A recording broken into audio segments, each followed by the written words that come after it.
우리 교회도 이제 전도하기 시작을 하죠. 사실은 교회가 전도하면서 선교하면서 저희 교회가 이제 개척할 때부터 했던 게 기도, 전도, 선교. 이걸 그러니까 거의 매일 놓치지 않고 했습니다. 그리고 정말 교회가 개척하면서 하기 어려웠던 그 선교의 일정 그냥 하나 주님 하라시니까 합니다. 환경과 여건 보지 않고 시작했을 때에 그 물밖에 보이지 않든 앞에 가로막는 장벽밖에 보이지 않든 환경과 여건들이 열려지고 홍해가 갈라져 마른 땅을 걷듯이 이 선교 현장은 선교와 전도 현장은 매일 그런 현장이었습니다. 뭐 교회가 교회 유지하는 것도 어려운데 매번 4, 5천만 원씩 들여가면서 선교한다는 것은 사실은 쉬운 일은 아니거든. 그런데 이유는 딱 하나였습니다. 왜 우리나라에도 이렇게 도울 사람들이 많은데 왜 그 먼 곳까지 갑니까? 이유는 모릅니다. 왜 하필 주님은 우리에게 국내 선교가 아니라 그 멀고 먼 곳, 그 비용도 그렇게 드는 곳에 우리를 보내시려고 하시는지. 근데 그 보내시려고 하실 때에 또 주책맞게 네 하고 다녔습니다. 그랬더니 그것이 온 교인들의 믿음이 되었고 하나님이 살아계심을 경험하는 현장들이 되었고 사실은 저희 교회 선교는 선교 가서의 현장보다는요 가기 전에 훨씬 더 삶 속에서 구체적인 살아계신 하나님을 경험하는 불가능한 것을 가능케 하시고 하나님은 하나님 일을 하시기 위해서 무엇까지도 다 움직여 주신다는 것을 경험하는 그런 현장들이었습니다. 그러니까 그런 것을 보면요. 교회 안에서 왜 좀 쉬운 길을 두고 그렇게 그래서 뭐가 있느냐. 그런 사람들이 늘 있어 왔습니다. 그랬을 때에 하나님이 일을 할 때 늘 항상 그런 사람은 있게 되어 있습니다. 그런데 그 이유는 하나입니다. 주께서 하시고자 하는 일. 우리가 말씀을 읽어보면 왜 주님이 그런 일을 하시는지 알 수가 있습니다. 오늘 본문은 누가복음에는 2번에 걸쳐서 예수님께서 제자들을 파송합니다. 다시 말해서 이 전도를 보낸다고 할 수도 있고 우리로 치면 단기 선교를 보내는 것과 같은 기록이 2번 있습니다. 누가복음 9장과 누가복음 10장에 있는데 이 누가복음의 기록자인 의사 누가는 의사이기 때문에 굉장히 기록이 세밀하고 특별히 이 병자의 치유 쪽에 관심이 많습니다. 아주 세밀하게 기록되어져 있는 것이 누가복음입니다. 그러니까 누가복음 9장에는 예수님이 12제자를 먼저 그들에게 귀신 쫓는 능력과 병 고치는 능력을 주시고 그들에게 하나님 나라에 대한 복음을 전하라고 보내십니다.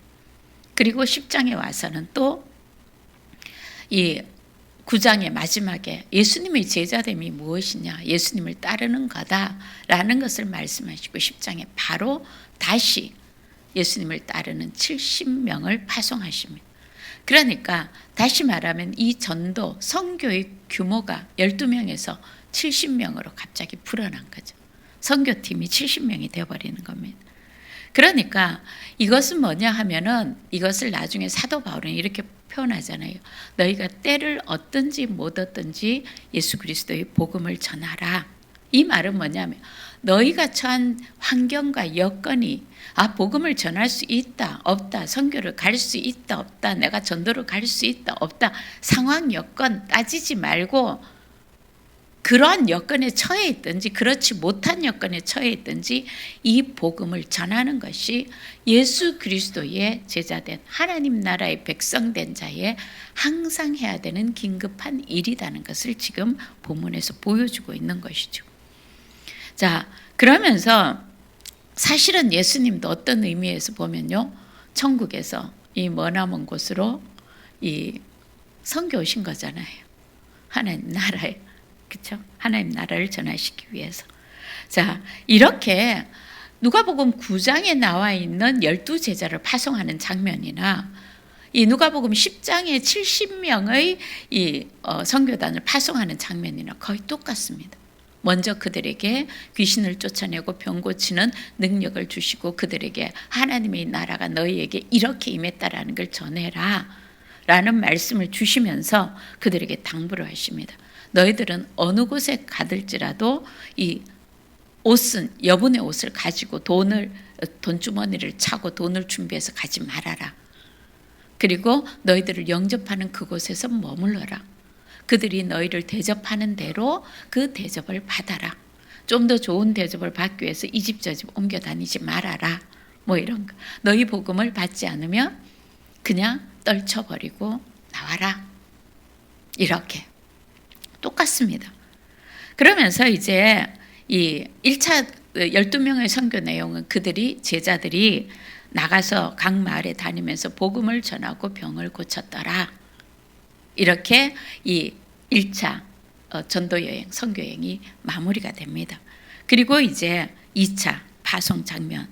그러면 왜 예수님이 지금 어떤 상태냐면 예수님은 예루살렘으로 올라가셨어요. 자기가 이제 십자가를 져야 되는 그런 상황입니다. 그런데 왜 이런 상황에서 이 전도와 선교라는 이 우리로 치면 어떤 사역이잖아요. 어떤 뭔가 큰 대대적인 어떤 일을 해야 되는 거잖아요. 그렇게 보내시느냐? 그 부분에 대해서 예수님은 지금은 추수할 때가 많은데, 다시 말하면 할 일은 많은데 사역은 많은데 일꾼이 없구나. 이 말은 그만큼 이 일은 우리가 일꾼이 적고 일이 많아서 상황이 이러니까 할 수 없어요라고 상황을 가지고 말할 수 없을 정도로 이 일은 긴급한 일이라는 겁니다. 우리가 어떤 상황 여건에 처해 있더라도 이 일은 반드시 해야 되는 긴급한 일이라는 것을 지금 말씀하고 있는 겁니다. 그만큼 긴박하다는 것이죠. 그리고 이제 예수님은 항상 제자들 파송할 때 2명씩 짝을 보내십니다. 2명씩 짝을 보내서 주로 보내는 지역은 뭐냐면 예수님이 한번 갔다가 한 6개월 이상 그 지역을 다시 못 가는 경우, 아니면 너무나 이게 아예 갈릴리 지방은 소외된 지방이지만 사실은 이 트랜스 요르단의 동쪽에 있는 그쪽은요 아예 무관심의 지대입니다. 그런 쪽으로 이 제자들을 보내시는 것이죠. 그러면서 이유가 뭐냐? 추수할 영혼들이 많기 때문에, 예비되고 준비된 영혼들이 많기 때문에 이렇게라도 보내야 되지 않겠느냐. 왜 둘씩, 우리 교회는 전도 나가실 때 둘씩 하십니까? 이거 원칙입니다. 전도의 아주 기본 원칙입니다. 우리가 전도 훈련을 받으러 가면은요 항상 둘씩. 뭐냐 하면 한 사람이 복음을 전하는 동안 옆에 이 사람은 지금 사단의 권세 아래에 있는 사람을 예수 그리스도의 복음으로 지금 하나님 나라로 옮기는 과정이잖아요. 그럼 이 사람 역사 받겠죠. 집중하지 못하고 환경이 이 사람으로 하여금 분주하게 만들고, 그래서 옆에 사람은 그 모든 환경을 차단하고 이 복음을 집중해서 들을 수 있도록 중보기도를 해주는 겁니다.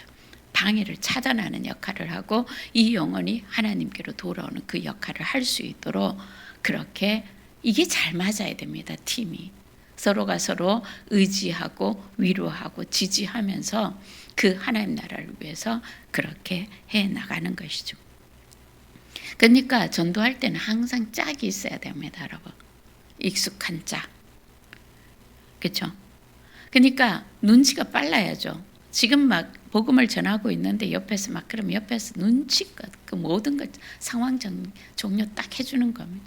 특별히 아기가 있는 집에나 아이들이 있는 이 사람에게 복음 전할 때 전도자에게는 항상 사탕 같은 거 아이들을 이렇게 놀아줄 수 있는 걸 항상 가방에 넣어 다닙니다. 이유가 뭐냐?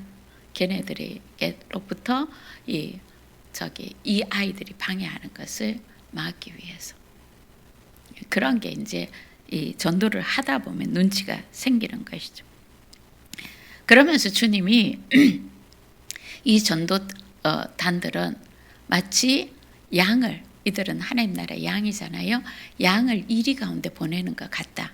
사실은 이 말은 이리 때 있는데 양을 보낸다가 아니라 이미 이리들이 있는 가운데 너희들이 있는데 너희들이 다시 그 가운데로 간다. 너희가 복음을 전할 때 반드시 방해하는 이리를 만나게 될 것이다. 영적인 이리들을 만나게 될 것이다. 그럴 때 놀라지 말아라. 그럴 때에 두려워하지 말아라. 그래서 미리 말씀을 해주는 거예요. 우리가 미리 뭔가를 알고 있을 때는 그 일을 닥쳐도 덜 놀라잖아요. 뒤로 물러서지 않잖아요. 그렇죠? 주님은 이 상황도 다 알고 계시다. 내가 하나님이 일을 할 때 이런 일을 만날 거라는 걸 주님은 다 알고 계셔. 이 사실은 뭡니까? 주님은 우리를 그 가운데서 넉넉히 지켜주신다는 뜻이죠. 그렇죠? 우리는 이런 식으로 하나님을 믿습니다. 뭐냐면 믿음이 없을 때 어떻게 하냐면 너희가 이리 가운데 갈 거야. 이건 하나님의 경고. 요 정도만 생각하고 하나님은 알려주셨으니까 우리를 방치할 거라 생각합니다. 그래서 두려움에 막 사로잡히죠. 그게 아니에요. 주님은 알고 계신다는 겁니다. 그 말은 주님은 이미 대비책도 있으시고 주님은 이길 힘도 주시고 주님이 우리에게 기름 부으심 속에는 그것을 능히 감당할 수 있는 지혜도 주신다는 뜻인 거예요. 아멘. 네. 자, 그렇게 이 큰 각오도 필요하고 여기 중요한 것은 깨어 있으라는 거예요. 영적인 감각을 가지고 이게 지금 방해하는 거구나. 이게 지금 복음을 전하는 내 입을 막는 거구나 하는 것을 깨달아 알고 그것을 지혜롭게 또 어떤 경우에는 마음속에 정면으로 대적 기도를 하면서 복음으로 뚫고 나가야 된다는 것을 이야기를 하고 있는 거죠. 그러니까 복음을 전하기 위해서 보냄받은 사람은요, 반드시 복음을 위해서 싸우는 영적 전쟁을 치를 수 있는 치르고 진리를 전해서 하나님 나라를 확장한다는 그런 각오가 있어야 된다는 거죠. 자, 이렇게 예수님께서는 오늘 제자들을 보내시면서 너희가 복음의 사자가 되기 위해서, 복음을 전하는 자가 되기 위해서는 그 수고가 있어야 되는 것이고 이렇게 이리를 만나는 영적인 이리를 만나는 위험을 감수할 수가 있어야 되는 것이고 무엇보다도 아주 심플하게 이 복음을 전하는 자로서의 이 마음이 아주 집중력이 있어야 된다는 겁니다. 그리고 하나님 나라의 복음을 똑바로 선포해야 된다는 거. 기껏 선포하고 기껏 갔는데 뭘 하느냐면 이 세상의 상담을 하고 있는 겁니다. 종교적인 위로를 하고 있는 겁니다. 이게 아니죠. 하나님 나라입니다. 예수 그리스도께서 우리의 모든 죄악의 문제, 그렇죠? 우리의 구주가 되시고 우리의 이 왕이 되시고 유일하신 하나님이 우리를 하나님의 자녀로 이끌어 가신다는 그 사실을 전하는 것이죠. 자, 우리가 예수님은 이 복음을 전하는 것은 수고한다. 어떤 수고냐? 추수하는 수고라고 2절에서 말씀하고 있습니다. 뭐냐 하면 추수할 것은 많대. 추수할 때 가을에 이제 추수할 때에 추수꾼은 굉장히 집중하면서 하루 종일 그 일을 위해서 집중하고 있잖아요. 그런데 추수를 다 했습니다. 그러면 내가 복음을 전하는 것은 나의 일이고 복음을 전해서 이 사람을 주님의 구원의 창고까지 드리는 것은 나의 일이고, 그렇죠? 그 다음에 그 추수한 것을 가지고 우리가 그 추수단을 창고에까지 드리는 게 우리의 일이라면 그 추수를 온전한 그 추수의 마무리를 하는 것은 천사의 일입니다. 그러니까 우리가 전도할 때는 항상 천사가 파송된다는 것, 돕는 천사가 파송되어져 있다는 것을 아셔야 됩니다. 우리가 예배 드릴 때 예배를 돕는 천사가 따로 옵니다. 말씀을 전하고 사역을 할 때 사역을 하는 천사가 따로 있습니다. 여러분들이 보통 때 이렇게 살아갈 때 그리스도인으로 살아갈 수 있도록 돕는 천사가 항상 구원받은 자녀들에게는 항상 함께 있다는 사실을 여러분들이 아셨으면 좋겠습니다.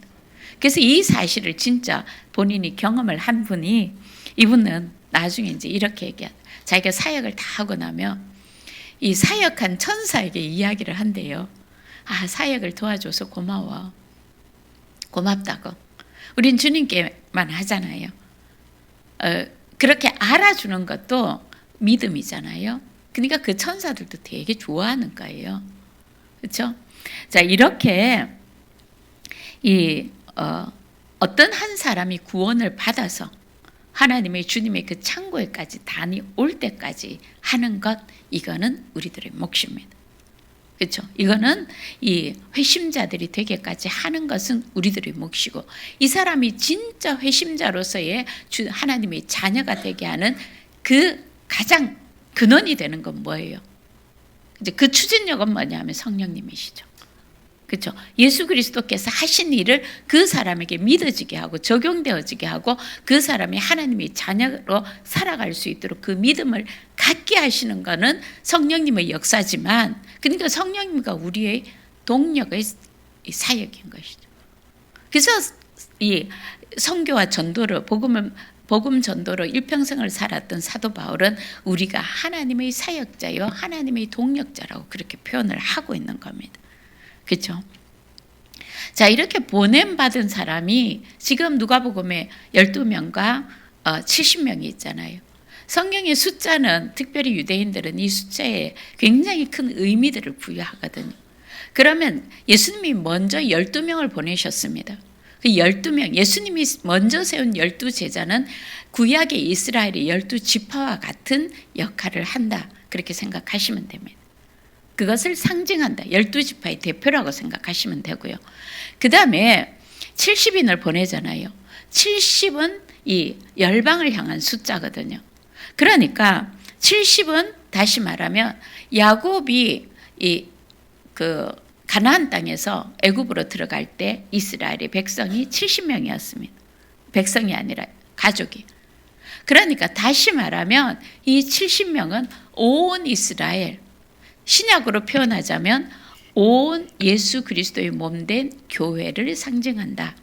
그렇게 생각하시면 됩니다. 그러니까 다시 말해서 하나님의 이 백성은 누구나 예수 그리스도를 따르는 일, 제자의 가장 중요한 몫이 주님과 동행하고 주님을 따르고 주님께 순종하는 그 일과, 그리고 이 복음을 전하는 일, 복음을 전할 때 이 병을 고치고 능력이 나타나고 그러면서 하나님의 나라가 이렇게 임했다, 하나님의 희년을 묶인 걸 풀어주는 희년을 선포하는 그 일을 동시에 해야 되는 것, 이거는 모든 그리스도인들이 해야 된다는 것.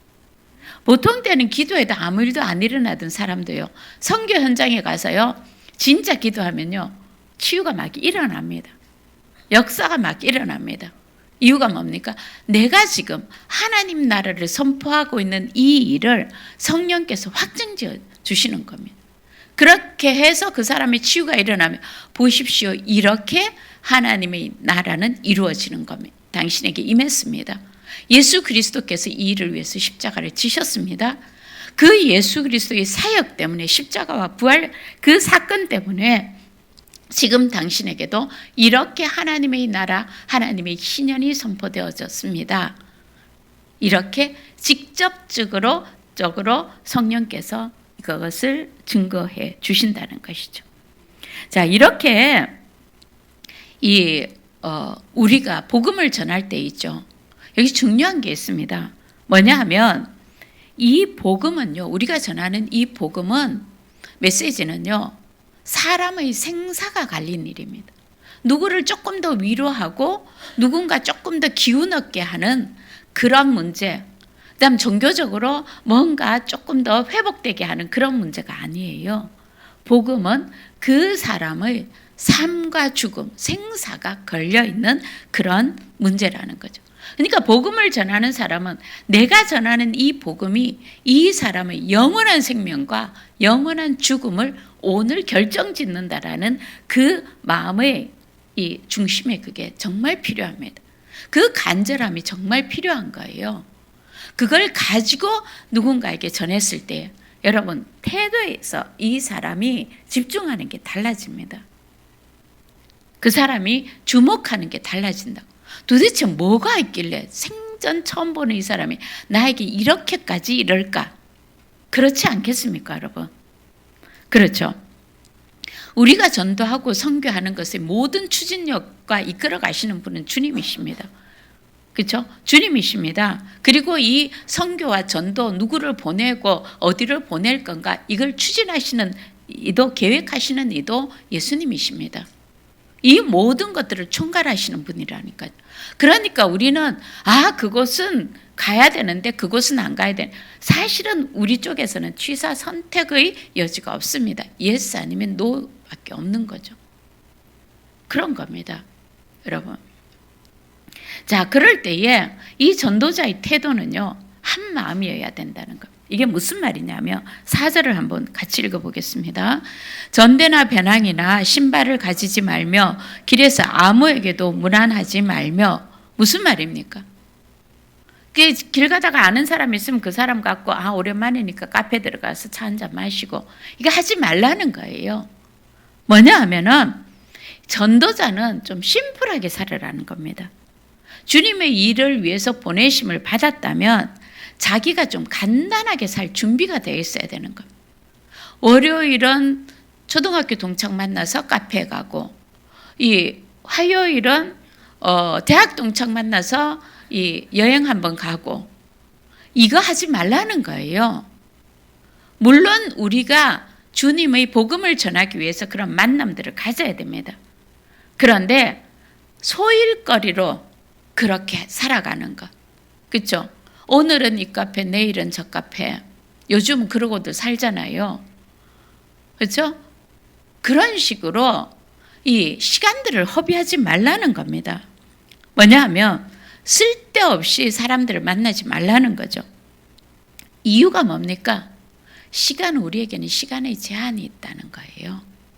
시간의 제한이 있어서 이 사람 저 사람 이 누림 저 누림 다 찾다가 보면은요, 마땅히 해야 될 일을 하지 못하는 겁니다. 그렇죠? 그러니까 예수 그리스도께서 보내심을 받은 사람에게 가장 중요한 것은요, 집중해서 하는 성실함인 거죠. 자, 7절에 한번 보면은요, 이 태도가 다시 나옵니다. 그 집에 유하며 주는 것을 먹고 마시라. 일꾼이 그 싹을 받는 것이 마땅하니라. 이 집에서 저 집으로 옮겨 다니지 말아라. 어떤 한 집에 이 사람 복음을 전했더니까 옛날에는요, 예수전도단에서 이제 이런 복음 훈련을 합니다. 예수전도단에 훈련을 하면 무작위로 어느 지방에 가서 이 팀이 복음을 전해라. 그러면 뭐 가다가 쉴 곳이 없으면 주로 교회에 들어가서 하룻밤 재워주세요. 그러면 교회 예배당에서 자게 해주든지 이제 그런 식의 훈련을 합니다. 거지전도라고 하는데, 자, 지금 예수님이 그게 이제 여기서 유래된 것이거든요. 어느 집에 갔더니 복음을 전했더니 그 사람이 받아들인 거예요. 그 사람을 평화의 사람, 평강을 빌었더니 그 평화를 받아들인 거예요. 그 평화의 아들이라고 표현하거든요. 그 평화의 아들이 그 집에 가라는 거예요. 그 집에 그 마을에 유력한 사람이 우리가 좀 더 이렇게 누추해서 되겠습니까? 좀 더 섬기겠습니다. 한다고 이 집 저 집 다니지 말고 그냥 그 집에서 주는 거, 그 집에서 하는 것을 먹으면서. 그런데 이 대충 아무 집이 아니라 여기서 말하는 것은 평안의 아들이지. 그러니까 6절에 보면 만일 평안을 받을 사람이 거기 있으면, 평안할지어다 하고 그 집에 갔는데 그 사람이 그걸 받아들이면 그 집에서 유하라는 거예요. 옛날에는 나그네를 무조건 집에 들여서 섬겼잖아요. 이게 유대인들은 반드시 해야만 되는 일이었어요. 근데 그렇게 반겨주면 들어가라는 거죠.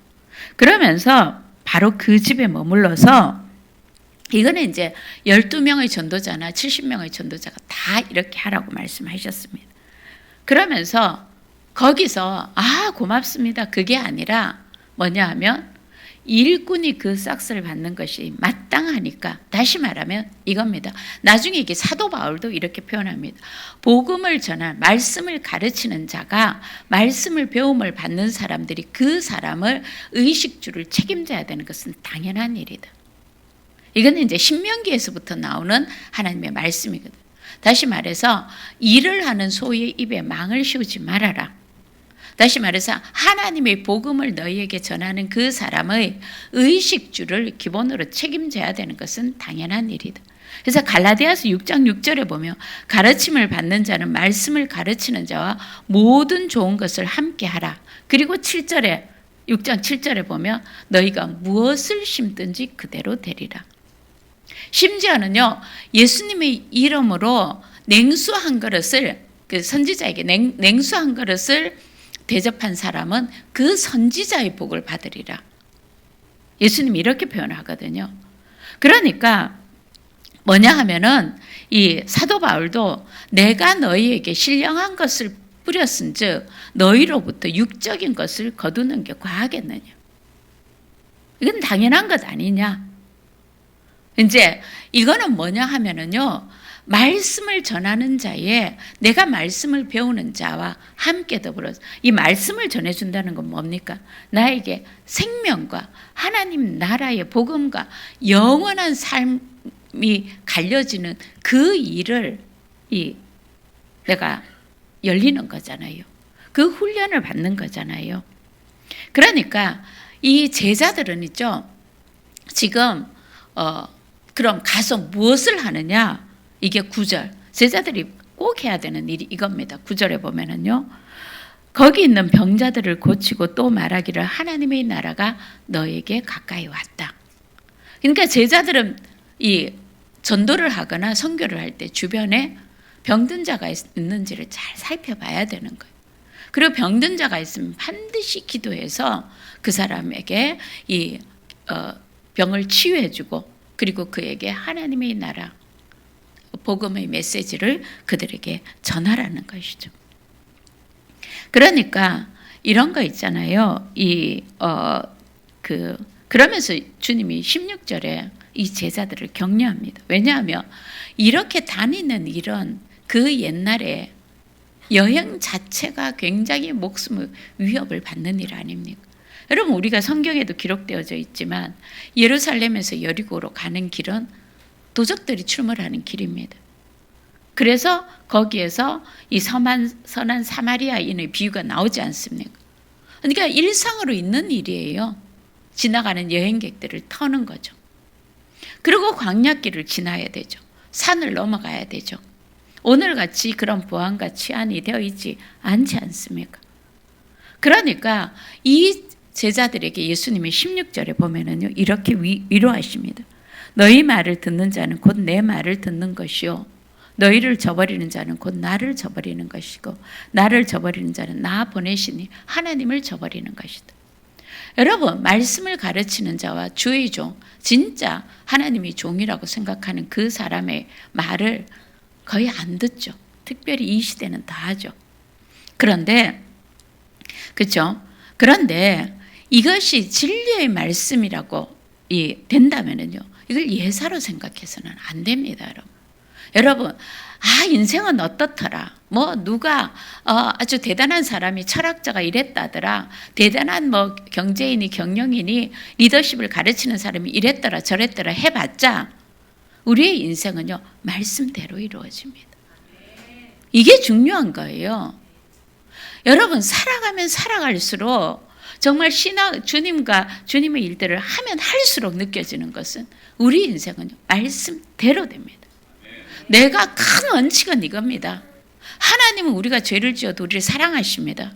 그런데요, 하나님이 길이 참으시는 그 사랑이 있죠. 우리로 하여금 심각한 대가들을 치러야 되는 경우들이 있다는 거예요. 왜냐하면 하나님의 사랑은 여전하지만 우리는 무엇을 심느냐에 따라 우리 인생에서 그대로 거두게 되어 있습니다, 여러분. 이건 정말 중요한 영적이고 이 성경의 원리입니다. 너희가 무엇을 심든지 갈라디아서 6장에 돼 있잖아요. 너희가 그대로 거두리라. 너희가 육적인 것을 심으면 이 썩고 부패한 육적인 것을 거둘 것이요. 그 육적인 요소 속에는 항상 악한 것들의 귀신의 역사들이 있잖아요. 도적질하고 뺏기고 위협을 받는 것, 마이너스 인생으로 가게 하잖아요. 너희가 영적인 생명의 말씀을 심으면 그 말씀은 살리는 것이고 회복시키는 것이고 확장시키는 것이고, 그것이 어디까지 갑니까? 천대까지, 후손에게까지 다 미치는 역사가 되는 거잖아요. 여러분, 사람은요 도저히 안 돼도 하나님께는 길이 있다니까요. 하나님께는 그 수가 너무도 많습니다. 그러면요, 내가 어떻게 1년하고 2년하고 안 됐으면 하나님께 가져와야 되잖아요. 왜 안 되는 그 수를 끝도 없이 되풀이 합니까? 왜 끝도 없이 되돌이표를 찍느냐고요. 이유가 뭡니까? 그 도박 중독에서 끊지 못하는 사람, 모든 중독의 특징이 뭡니까? 악한 것들이 사로잡아 끌고 다니는 거잖아요. 거기에 가장 핵심은 뭐냐? 될 듯 될 듯 하거든. 아예 안 되는 게 아니에요. 될 뜻으로 1년, 2년, 3년, 10년, 20년을 허비하게 만들어버리잖아요. 그래서 주님 앞에 갔을 때에 결산할 것이 없는 인생을 만들어버리잖아요. 그럼 깨달아 알아야죠. 그렇지 않습니까, 여러분? 말씀이 살아있다니까요. 말씀이 하나님이세요. 내가 말씀을 버리는 순간 하나님이 나에게 주시는 그 축복을 버린다니까요. 그게 막혀버려요. 여러분, 하나님의 사랑은 끝이 없으십니다. 진짜 바보 같은 사랑 맞아요. 그런데 하나님의 법은 엄격하게 그대로입니다, 여러분. 하나님의 바보 같은 그 사랑 때문에, 그런데 하나님의 법은요, 절대로 변개하지 않으시기 때문에 예수 그리스도를 십자가에 못 박기까지 해야 된다는 거예요. 이게 절대로 하나님의 법은요, 타협이 없고 진리입니다. 그대로 우리의 인생이에요, 그게. 그게 그대로 우리의 삶이라니까요. 내 귀에 듣기 좋은 소리, 내 귀에 위로가 되는 소리, 그게 문제가 아니에요. 그 말씀이 그대로 나의 것이 된다니까요. 이걸 먼저 깨달아 알아야 됩니다. 정말. 그 말씀대로 내가 구원을 받은 거예요. 그 영적인 법칙이 너무나 하나님이 변개하실 수 없어서 죄의 삭은 사망이기 때문에 하나님조차도 당신의 죄 없는 외아들 예수 그리스도가 오셔서 죄의 삭스로 죽을 수밖에 없는 거예요. 이게 법칙입니다. 하나님의 바보 같은 그 사랑은 그 죄 짓고 있는 우리를 위해서 예수 그리스도를 보내신 것, 그게 하나님의 사랑이고요. 그러니까 우리가 그 사랑, 그 구원 속에 있더라도 하나님의 말씀의 법칙은 엄격하게 그대로 적용이 되는 거예요. 근데 우리에게, 예수 믿는 자들에게는 무슨 능력이 있습니까? 그것을 거절할 수 있는 능력이 있고 선택할 수 있는 능력이 있다는 거예요. 그러니까 그 결과는 고스란히 내 인생의 나의 몫이 되는 겁니다. 아멘. 그래서 아니다 싶으면 빨리 회개하십시오. 왜 중독의 그 사이클에 인생을 그렇게 날립니까? 여러분, 인생이 유한하다는 것 언제나 기억하십시오. 우리가 착한 일, 선한 일, 주님의 일을 할 수 있는 시간은 제한되어져 있습니다, 여러분. 주님 앞에 내가 적나라한 결산을 해야 되는 그 시기가 우리에게는 제한되어져 있다니까요. 내가 상처받았기 때문에, 내가 기분 나쁘기 때문에, 내가 묶여있기 때문에 나는 그럴 수밖에 없었어. 그렇죠. 주님은 내가 너를 안다. 내가 너를 위로한다. 그래서 내가 너를 회복시킨다. 주님은 우리 그렇게 위로하시지만 우리 인생의 결산은요, 그 시간은 날아가잖아요. 제가요, 정말 60, 70이 돼도 펄펄할 줄 알았습니다. 워낙 펄펄했거든요. 좀 그렇다고 강골 체질은 아니에요, 보시다시피. 근데 매번 주님이 회복시켜 주셨어요. 그래서 쭉 갈 줄 알았어요. 근데 기운이 빠지더라고요. 그러니까 갑자기 정말 이 말씀이 저는요, 여러분들에게 정말 더 다급하게 제가 전해드리는 거예요. 언제나 발팔하지 않습니다. 제가 제일 아까운 시간이 언제인지 아십니까? 20대. 제 인생에 가장 열정적이었고 가장 에너지가 넘쳤는 그 시간을 주님을 위해서, 주님의 일을 위해서 사용하지 못했다는 거예요. 여러분, 이러고 저러고 수다 떠는 거 좋죠. 근데 진짜 인생의 맛을 아는 사람은요, 그거 별로 재미없습니다. 진짜 재밌는 걸 알거든. 진짜 인생의 맛, 생명의 맛을 아시기를, 예수님 안에서 경험하시기를 예수님 이름으로 축원합니다. 자, 이렇게 우리가 복음을 전하는 것은 생과 사이에 영원한 생명과 영원한 삶을 가로짓는 그런 일이고, 특별히 예루살렘은, 지금 이스라엘은 예수님이 십자가를 치러 가시는 중이잖아요. 그 이스라엘에게서는 어찌 보면 마지막 기회를 제공하는 것과 같다는 겁니다. 하나님을 받아들이는, 하나님을 거절하는. 그렇죠. 복음을 전하는 사람의 그 복음을 받아들이지 않는 것, 예수님을 거절하는 것이고 하나님을 거절하는 것. 그래서 예수님을 거절했던, 예수님의 말씀과 예수님의 능력을 거절했던 갈릴리의 벳세다와 고라신과 가버나움과 같은 심판의 그런 이 역사가 동일하게 그들에게 주어진다는 것 말씀하고 있는 거예요. 나중에 이 제자들이, 우리가 읽지는 않았지만 24절까지 사실은 읽어봐야 돼요. 이 70명의 제자들이 다녀와서 전도 보고를 합니다. 와, 우리가 갔더니 귀신이 하늘에서 떨어지고 하나님 나라가, 병자들이 막 치유함을 받고 막 그랬습니다. 이 기적을 막 얘기하고 하는데 예수님이, 그래, 나도 하나님이 나라가 임하면 사탄이 나라가 망해지잖아요. 멸망하잖아요. 사탄의 나라를 정복하면서 하나님 나라가 이루어지거든. 그래, 나도 봤다. 그런데 너희가 진짜 결국 전도자들의 승리는요, 뭐냐면 사탄의 권자를 몰아내신 예수 그리스도의 십자가의 승리가 거기서 이루어지는 거예요. 적용되어져서 하나님 나라가 그곳에 임하는 거잖아요. 그러니까 이 전도자들을 향해서 예수님 뭐라 하시느냐, 그거 갖고 기뻐할 일이 아니다. 진짜 기쁨은 너희들의 이름이 하늘의 생명책에 기록되어져 있다는 것이다. 여러분, 이게 뭐가 중요하느냐 하면, 전도하러 가는 사람은요, 복음을 전하는 사람, 하나님의 자녀된 사람은 자기가 누구인지 확실하게 알아야 된다는 거예요. 자기의 소속이 어딘지를 확실하게 알고 자기 정체성을 가지고 살아가고, 자기 정체성을 가지고 말하고, 자기 정체성을 가지고 일하고 복음을 전해야 된다는 걸 지금 말씀하고 계시는 거예요. 뭐냐 하면, 제자들은 승리가 약속된 사람들입니다. 그러니까 네가 구원받았다는 그 기쁨, 그것이 어떤 일인지 경험하라는 거예요.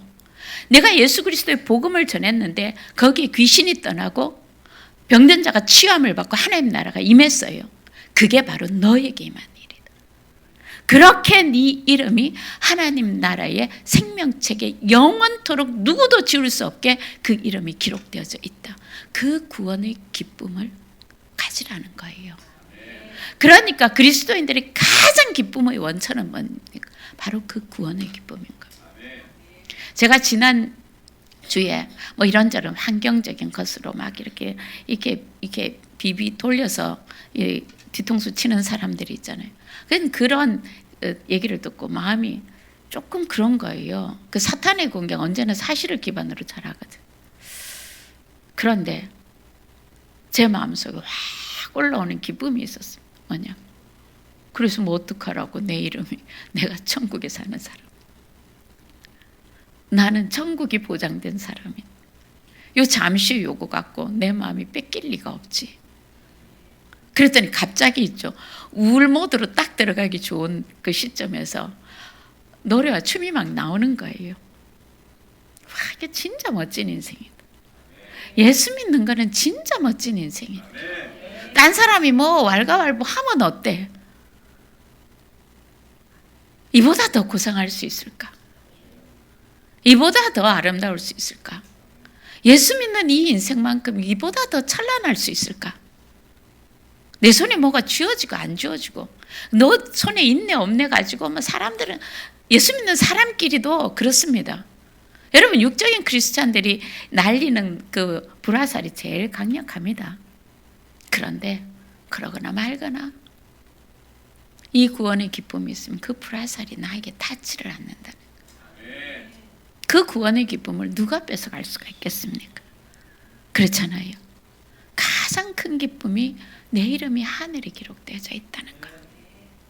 여러분, 우리들이 개개인들의 인생, 모든 인류는요, 역사가 끝나는 그 시점에 하나님의 흰 그 심판의 보좌 앞에 다 서게 돼서 심판을 받을 것입니다. 근데 주님 앞에, 그 심판자인 주님 앞에 두 가지 유형의 책이 있는 겁니다.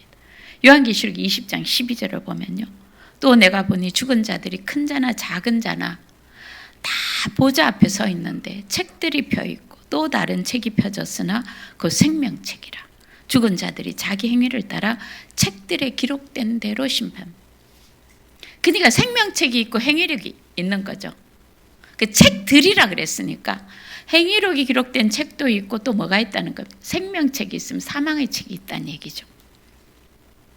그렇잖아요. 추측할 수 있잖아요. 그러면 사망의 책에 기록된 그 사람들은 자기 행위, 자기 마음에 품은 동기들 대로 다 심판받아야 돼요. 그것도 영원토록.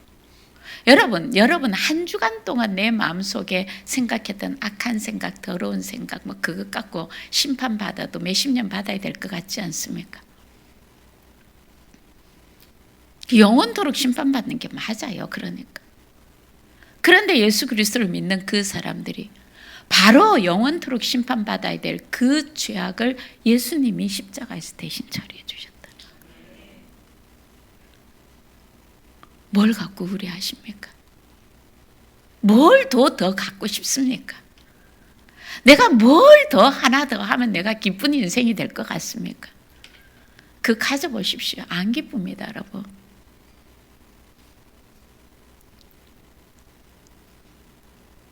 그 순 거짓말입니다. 이미 많이 속아보셨잖아요. 요 정도 살아도. 근데 또 그럴 수 있을 거라고 막연히 생각합니다. 딱 중독자들하고 똑같아요. 자, 그 행위대로 심판받는 것이 그 사망의 그 기록에 있는 사람들이 20장 14절에 보면 사망과 음부의 불못에 던져지니 이것은 둘째 사망 곧 불못이라. 15절에 누구든지 생명책에 기록되지 못한 자는 불못에 던져지리라. 모든 느낌, 감각, 정서가 다 있는 그 상태에서, 그러니까 예수님의 부활의 모습을 보면 되잖아요. 그 상태에서 영원히 꺼지지 않는 불못 속으로 들어가는 거. 그게 영원한 삶이 되는 거예요. 그러니까 우리가 한 세상 살아가면서 내 인생의 가장 위대한 일은 예수 그리스도를 믿고 구원받은 사건이고 그 구원받은 하나님의 자녀답게 살아가는 거예요. 그래서 이 땅에서 알게 됩니다. 천국은 이런 것이고 맛을 보기 시작을 합니다. 우리 마음속에 임한 그 천국을 이미 누리기 시작하는 것이죠. 계시록 13장 8절에 보면요, 죽임을 당한 어린 양의 생명책에 창세 이후로 이름이 기록되지 못하고 이 땅에 사는 자들은 다 그 짐승에게 경배하리. 짐승 적그리스도 마귀거든요. 그렇죠? 이 땅에 하나님의 눈에는 딱 두 부류일 거예요. 예수 그리스도를 믿고 하나님을 경배하는 무리와 그 다음에 이 세상에서 짐승을 경배하고 사는 그 무리들. 예수님의 생명은 있는 데 있잖아요. 자기 소속을 몰라서 짐승을 따라 살아가는 그 사람이 불쌍한 중에 가장 불쌍한 사람이죠. 왜? 하나님의 원리를 따라 살아가면, 그죠? 하나님의 모든 축복, 영적인 세계는 우리의 현실이거든요. 말씀은 우리의 현실이거든요. 그 복을 누리는데, 그것도 대대 가서 누리는데, 내 생명은 하나님께 있는데 내 삶의 이 원칙은 세상을 향해 가는 것. 다 막혀요. 다 막혀. 뭐 어떻게 노력해서 하나 붙들더라도 거기에 기쁨이 있겠습니까? 세상이 주는 복이라는 거 있죠. 거기에는 항상 큰 근심이 같이 있습니다. 그리고 그 끝은 뭔지 아십니까? 죽이고 멸망시키는 사망입니다, 여러분. 플러스가 될 수가 없어요. 세상의 역사가 우리에게 보여주고요. 기독교의 역사가 우리에게, 하나님의 사람들이 우리에게 증언하고 있는 사실입니다. 하나님 보좌에는 책이 있습니다. 사망의 책, 행위의 책, 생명의 책. 그렇죠? 우리는 예수 그리스도로 말미암아 이 사망의 통치를 받지 않는 겁니다. 새 생명의 통치를 받고 사는 거죠. 예수님이 요한복음 11장 25절 26절에 이렇게 말씀하시잖아요. 나는 부활이요 생명이니 나를 믿는 자는 죽어도 살겠고 물어서 살아서 나를 믿는 자는 영원히 죽지 아니하리라. 이렇게 한번 읽으면 언제쯤 우리는 PPT로 같이 읽을 수 있을까요? 자, 우리가 있죠. 전도할 때 일어나는 그 사건, 예수 그리스도를 영접하는 그 사건, 우리 개개인에도 마찬가지지만 누군가에게 인생의 최대의 사건이라는 것, 최고의 기적이 일어나고 있다는 것. 이게 바로 그리스도인들의 영원한 기쁨의 이유입니다. 아멘. 이 기쁨을 누리기 위해서 매일 주님 앞에 엎드리고 매일 주님의 인도하심을 받고 우리가 때를 얻든지 못 얻든지 예수 그리스도의 복음을 전하는 주님의 동력자들이 되는 저와 여러분 되시길 예수님의 이름으로 축원합니다. 우리 함께 기도했으면 좋겠습니다.